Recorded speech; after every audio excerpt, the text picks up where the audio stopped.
Israeli सेना Lebanon के भीतर जितना ज्यादा आक्रामक तरीके से घुसने की कोशिश कर रही है, हिजबुल्लाह उतना ही खूंखार तरीके से इजराइल के भीतर बड़े बड़े हमले कर रहा है।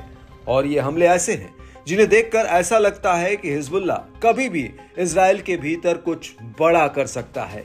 और अब हिजबुल्लाह ने इजराइल के उस ठिकाने पर हमला किया है जिसे देखकर ऐसा लगता है कि मानो हिजबुल्लाह ने इजराइल की दुखती नब्ज पर हाथ रख दिया हो।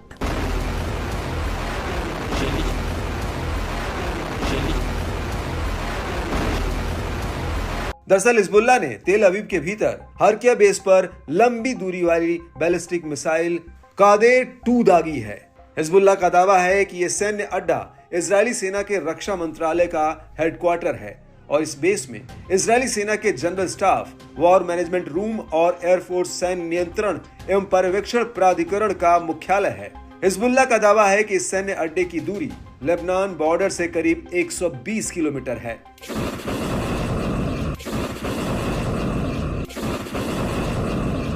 हिजबुल्लाह के मुताबिक उसका यह हमला टारगेट पर एकदम सटीक रहा है। आपको बता दें कि इससे पहले हिजबुल्लाह के लड़ाकों ने इस सैन्य अड्डे पर ड्रोन्स का एक जत्था भी फायर किया था और इसके बाद हिजबुल्लाह ने इसी बेस पर कादर-2 मिसाइल फायर की है। हिजबुल्लाह का यह भी दावा है कि उसने इसी दौरान आईडीएफ के एमोस बेस पर हमला किया, जो उत्तरी इजराइल में सैन्य सामान की सप्लाई का गढ़ माना जाता है। हालांकि इजरायली सेना ने रक्षा मंत्रालय पर हिजबुल्लाह के हमले को लेकर कोई प्रतिक्रिया नहीं दी, लेकिन उसने ये जरूर कहा कि लेबनान की तरफ से दागे गए करीब 40 रॉकेटों को इंटरसेप्ट किया गया है।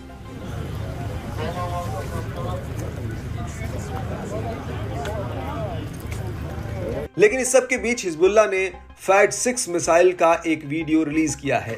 हिजबुल्लाह के मुताबिक उसने ये मिसाइल तेल अवीव के तेल नौफ बेस पर दागी थी, जहां पर इजराइल के कई F-15 लड़ाकू जेट्स के साथ कई ड्रोन तैनात हैं।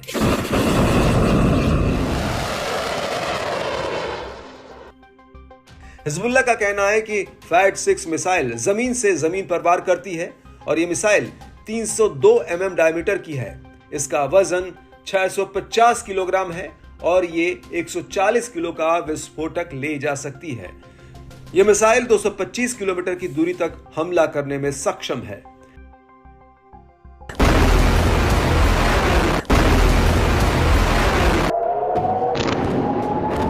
इस सब के बीच आपको यह भी बता दें कि हिजबुल्लाह का दावा है कि उसने इस हमले के अलावा तेल अवीव के बाहरी हिस्से के रमत हैशरू शहर पर भी हमला किया है। हिजबुल्लाह का कहना है कि उसने यहां पर IWI military weapons industries company को निशाना बनाया। हिजबुल्लाह के मुताबिक उसने इस कंपनी पर मिसाइलों का एक जत्था फायर किया, जो लेबनान बॉर्डर से महज 110 किलोमीटर की दूरी पर है।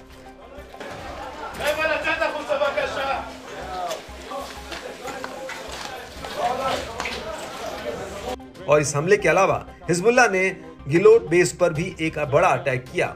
गिलोट बेस को इजरायली सेना की इंटेलिजेंस यूनिट 8200 का हेडक्वार्टर माना जाता है और इस हमले के बाद हिजबुल्लाह ने अलग से अफूला शहर में एमोस बेस पर ड्रोन्स का एक जत्था फायर किया। और इस हमले के बाद हिजबुल्लाह ने अवीवीम, मनारा और कजरीन सेटलमेंट्स पर भीषण बमबारी की है।